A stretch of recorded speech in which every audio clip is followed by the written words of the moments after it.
Hi, my name is Leslie, and my life was nothing less than a dream. But after one distressing incident, nothing remained the same. In the world we live in, every blessing comes at a cost. Everything has its pros and cons. And so my gift was like a double-edged sword. Although the negative impacts weren't as overwhelming as one might think. I have a photographic memory. And yes, something like this isn't just in the movies. In fact, scientifically, it's proven to be more common in children than adults. Around 2% to 10% of the population of children can have a photographic memory. Do the math. It's not very rare. However, moving on, my memory has proven to be a blessing for me, and I'll tell you how. From a very young age, I started showing traits of my gift. I still remember how it started. The very first time when my memory kicked in, the teachers at the nursery casually started teaching the kids the alphabet for fun, and the very next day I remembered all of it. True, it wasn't a major thing, but it did alarm the teachers, for it had never happened in their careers before. They told my parents about this unexpected event, and since that day, I've been the golden daughter. It's like my very fate changed that day, and any decision after that would have molded my future. And it's partially very, very true. Everyone had great hopes for me. I was like the female Einstein. I did feel the unsurmountable pressure, but gradually I kind of liked the attention. I did pretty well in the tests and exams as well. It was quite simple. Just read the book once or look at what's happening on the board, and I was good to go for whatever came ahead. The female Einstein really kicked in then. I became very popular in school too. Everyone knew there was a special girl in school. I'll be very honest. I have come to love the attention a lot at this point. Getting straight A's was too cliche for me, and my parents, they wanted more than just topping the examinations nationwide. Yeah, I did that too. As I said, I didn't have to study like normal students. Sometimes I pitied them. That's probably how Einstein used to feel. Who knows? Intentionally, I used to get a few marks cut just so the external paper checkers didn't think I cheated. In addition to all that, as I got into my later teens, students started paying me to sit for their exams. Well, if my parents knew about this, I'd be grounded for life. But I managed to get away with it, and also managed to earn a few extra bucks. A win-win. Other benefits of my gift helped me in my social life. I was able to make many friends. After all, everyone wanted to be with a popular girl. However, I did have my fair share of mortal enemies, particularly the nerds. And I know their hatred towards me was justifiable. I used to party all night long and still managed to exceed them in everything. As I said, I pitied how the other half lived. But I guess after every few decades, a genius comes into the world. And luckily, I was one. Moving on, the photographic memory did bring troubles in my personal life. I was always the one consulted over a matter that wasn't recorded. As everyone knows, face-to-face communication is not reliable. There is no trail and no concrete proof to prove anything anyone ever said. However, since everyone knew about my magical gift, I was considered the judge and jury on any matter that had once been communicated in my presence. And my job was to confirm or deny the claims of either party. It was tiring and irritating. But, well, like every superhero, with all the power, you have a responsibility towards the common people. There was something else that really disturbed me, though. I was forcefully dragged into every fight my parents had. Literally, every single time. Whenever something went out of the way, I was instantly dragged in to pick sides. Once, my parents had a huge fight on their anniversary. The reason? Well, my dad claimed to have told my mom to get ready by 6 p.m.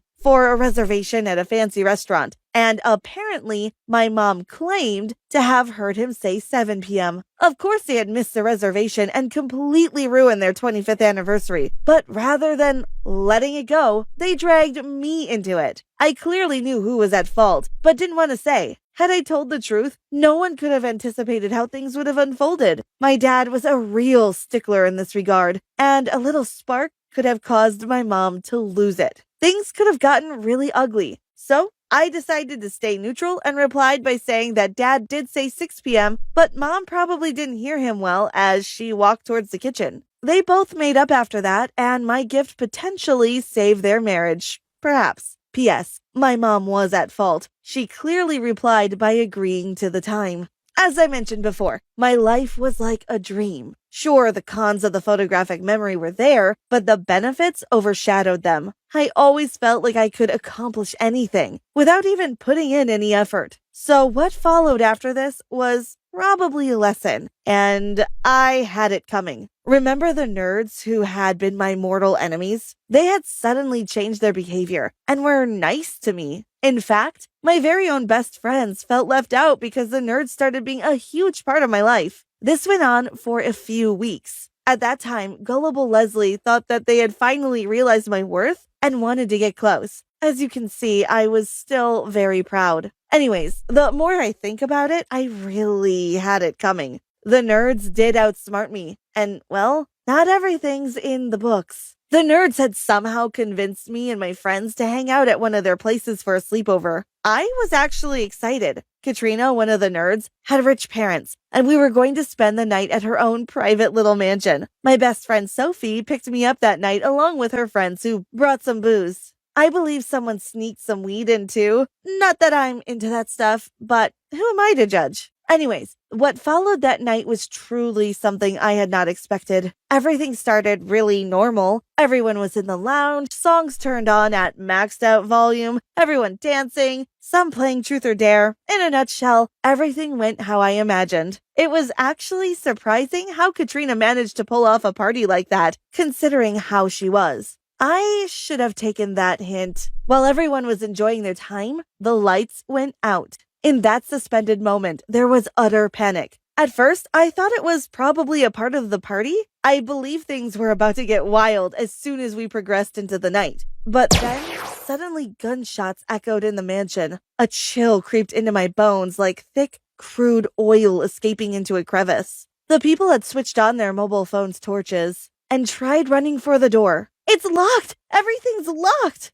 Those words were forever etched into my brain like a program embedded into a machine. I literally felt my heart skipping a beat and a lump gathering in my throat. In all that hustle, Sophie and I got separated from the entire group. We found ourselves at the end of a hall, before a room with what looked like a red door. I could hear gunshots again from the end of the hall, and with no other place to escape, I turned to Sophie and said, "Let's go in there. It looks creepy, but what choice do we have?" As soon as we were in, the door automatically shut behind us. Fear took hold of my entire system, and I trembled all over. The room was cold and dark. The silence and abandonment was creating an overwhelming sense of emptiness. I had never experienced that before. I tried opening the door, but it wouldn't open. The only thing that crept into my ears were the 2 heartbeats in the room. A dark cloud descended over me, and in all those years, I had never been more terrified for my life like that. Sophie and I were trapped inside the room. There were no windows, nothing. The door was locked, and no vents we could somehow break out of. It felt like that room was about to be our tombstone.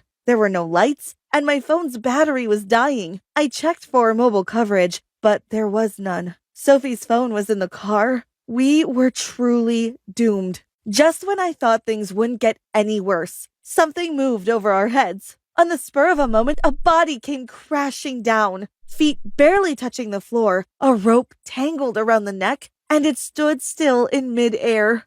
Both of us screamed out at the top of our lungs. Whimpers grew into hushed screams, and we could barely breathe. I kept banging on the door in the hope that someone would hear us. Terror numbed my body, and I couldn't move. I couldn't muster up the courage to look behind at the dead corpse, and kept wondering who the person was. We heard footsteps coming in our direction, and we stopped banging. I couldn't call out for help. What if it was the shooter? There wasn't exactly any place to hide inside the room, so we stood beside the door and kept our mouths shut, hoping whoever it was wouldn't harm us. "You're dead, Leslie." Life drained from my face when I heard the ogre's voice. The deep, dark voice wasn't going to escape from my ears. Sophie held my hand, and we took a few steps back. Suddenly, the door burst open. In walked Katrina with her gang, and I was speechless. "Oh, how is our princess? Having fun? Let's see how long you remember this night, eh?" Katrina smirked, and without saying anything else, she walked away. To this very day, I have nightmares of that dreaded night. The very feelings during those moments are forever etched in my memory. I feel like dying every day, being trapped in my very own time loop. What do you think about my story? Let us know in the comments below.